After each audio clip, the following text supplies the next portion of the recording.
If you pay attention to CBS, which is good sometimes and sometimes not, right?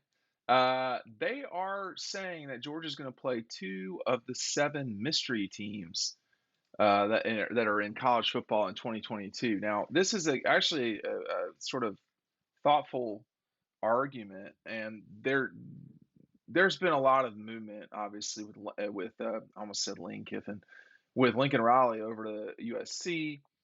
You've got Chip Kelly at LSU, but Dan Lanning and the Oregon Ducks, that's who Georgia opens with. And CBS has got these seven teams as mystery teams. I have to tell you, with a couple of exceptions, I think they're correct. Number one, Oklahoma State. I'm not going to bore you with that. USC at two with Lincoln Riley. Three, the Oregon Ducks. Here's here's what they say about Oregon. They said, like SC, Oregon has a first-year head coach and transfer quarterback with Power Five starting experience. Unlike USC, the Ducks' new hire has never been a head coach and doesn't have four conference titles and an 85% winning percentage. Yet look at the preseason rankings, and Oregon has about the same ceiling and floor as the Trojans, which speaks to the health of the program that Dan Lanning is taking over. Yada yada yada. I think that is a credible argument. We don't really know what's going to pop up from Oregon. We're not that far from that game, only about 2.5 months. But do we know what Bo Nix is going to be like away from Auburn? Is he going to be the same guy that he's been? There were times he was real trouble for Georgia. There were times, mainly in 19, but in 20 and 21, Georgia really handled them. Okay, so the other teams are NC State at four, which I would talk about NC State.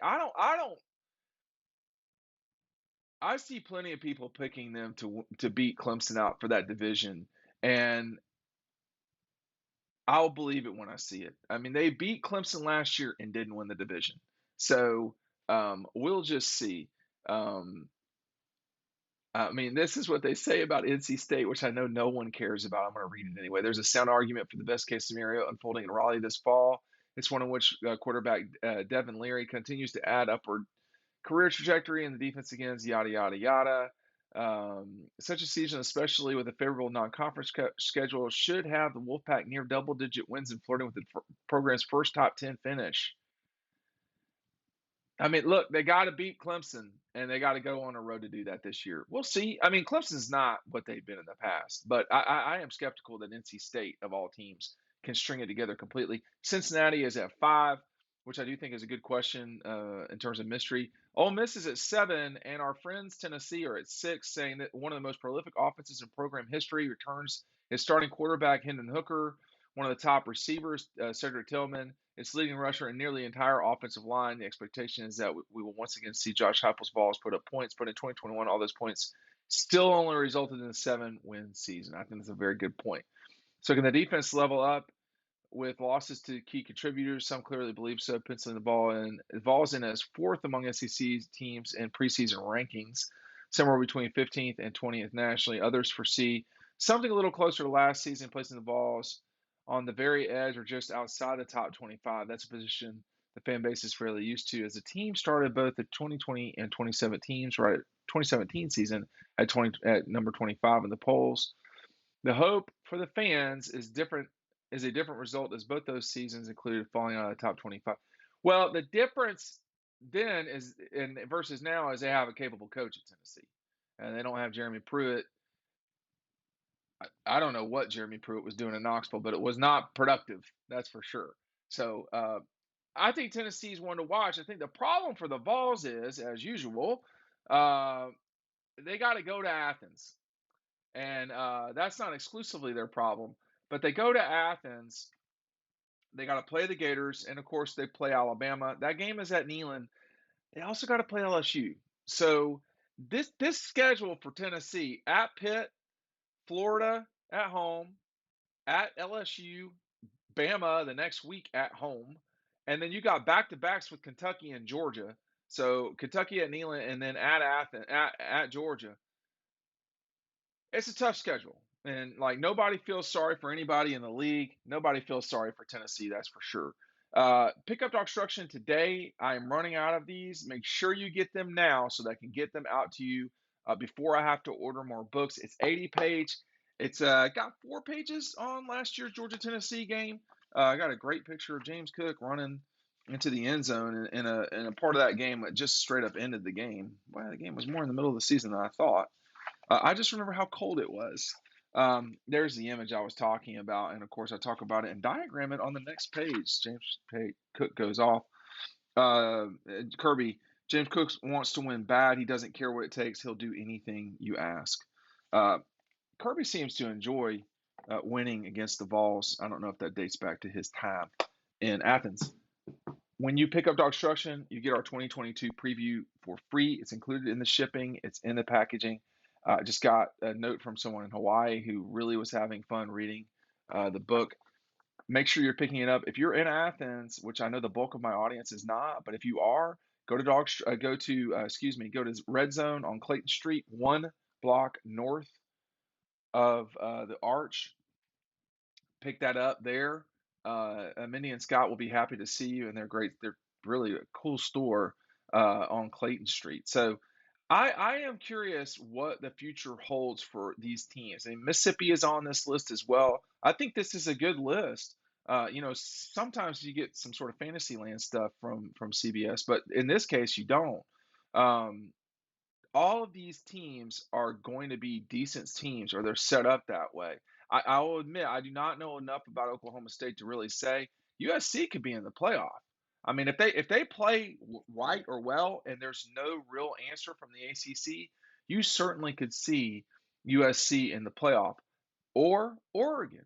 So we don't really know what we've got with Oregon. We don't really know what we've got with NC State. Cincinnati, I think, will be decent. They've lost 2 games in the last 2 years. 2 games the last 2 years, not to the national champion that season, but to the national championship programs of those 2 years. Cincinnati's doing perfectly fine. Their slip into the Big 12 is coming perhaps right at the right time. They could be real trouble for what remains of the Big 12 in the near future. But I think that the one team I think a lot of people are very curious about is Tennessee, and you hear that from Georgia folks behind the scenes. They readily admit that is a tricky and challenging offense to deal with. But as the reporter points out, or the writer, I don't know if he's a reporter or not, 41 points against Pittsburgh, 38 against the Gators. The Rebels scored 31. Alabama scored 52. Georgia scored 41. Kentucky scored 42. And then Purdue scores 48. It's too many points. And when you got to go on the road, I mean, here or there. Now, I'm just reading this now, so I don't know if it's some sort of thing. They scored 14 on the road against the Gators, scored 62 against Missouri, scored 24 on the road against Alabama. They scored 45 against Kentucky. They're up and down on the road. It might have everything to do against who they played, but Florida wasn't good last year. We know that. They fired Dan Mullen. So it is that game against Georgia in November is going to matter a lot. And Georgia is going to be coming off a trip to Jacksonville, and they're going to have to immediately refocus on the Vols. That's going to be challenging, man. I mean, that's not going to be some sort of easy thing. Tennessee is going to be coming off of not the same caliber of rivalry with Kentucky as Georgia, Florida, but a rivalry nonetheless. It's at Neyland. I don't know if they win that game. I think that's a good question. I'm pretty certain Georgia will beat the Gators. I'm not sure what will happen with Kentucky, Tennessee, but this Georgia, Kentucky, Tennessee soiree from November or from Halloween on is going to determine the East. And Georgia should win those games, but they could be real fights. I mean, up in Lexington's going to be a fight because it always is. And Tennessee, the way they score makes things challenging. So I think if you're Georgia, and I'm skipping the Oregon game a little bit only because Oregon might get their crap together by the end of the season, We don't know. But the first game of your career to go and take out the number 3 team in the country, basically on the road across the country, I don't see it. Now, we will see, right? But I don't buy that. So that's Dan Lanning's task, and he knows what he's going up against, y'all. I mean, you want to talk about? The returning players at Georgia: Stetson, Kendall Milton, Kenny McIntosh, Blaylock. McConkey, A.D. Mitchell, Jackson, Rosemary Jack Saint, Blaylock. The tight ends are Sick, Washington, Gilbert, Bowers. The offensive line, you're returning at minimum guys who have started: Erickson, Truss, McClendon, Van Pran, Ratledge, Jones. They're returning a lot of guys, a lot of firepower too. So no, you don't have James Cook or Zamir White, and you don't have George Pickens, but you do have a lot that's coming back, a lot, and they didn't play most of the season with George Pickens. So you swap out George for Eric Gilbert, but these are curious teams, and like NC State, I feel like we know enough about NC State. I think the question is, has NC State closed the gap with Clemson? To me, the answer is no, but they beat them last year. So we'll just see.